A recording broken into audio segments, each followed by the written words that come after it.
আসসালামু আলাইকুম গাইস, আশা করি সবাই ভালো আছেন। আমার চ্যানেলে আপনাদের সুস্বাগত। আজকে দেখাবো যে সকালবেলা একটা বক ধরছিলাম, আজকে একটু পরে 2-3 ঘন্টা পরে আরেকটা ধরছি। সেটা আমাকে কটা বাছা শেষ, আরেকটা ধরছি, দেখবেন সেই কটাটা। আর এটা দেখেন, আমি দেখাচ্ছি এখন। এই যে সেই জাতাটা। হ্যালো গাইস, জাতাটা কি দেখতে পাচ্ছেন না? এই যে নাকের ভিতরে একটা পালক পরিয়ে দিতে দিছে যাতে না কামড়াতে পারে। কত বড় গাইস! এখন এই বকটা দেখিয়ে আর একটা দেখাবো। যে দেন, ওই বকটা দেন। ঠোকর মারছে, ঠোকর মারছে। এই দেখেন, এই সেই ছোটটা সকালবেলায় যেটা ধরছিলাম।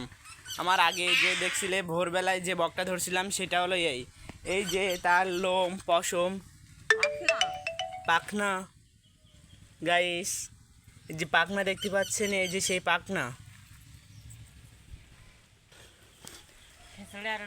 আর এই যে গাইস, এই যে দুটোটা বক, একটা একটা আর একটা, দেখতে পাচ্ছেন? আসসালামু আলাইকুম সবাই। আমার গাইস আমার আইডিটাতে লাইক, কমেন্ট, শেয়ার করে আমার চ্যানেলটা ভিউজ এই যে ভাইরাল করে দেবেন। আশা করি সবাই আমার বেল আইকনটা বাজিয়ে দেবেন। আলহামদুলিল্লাহ, বাই।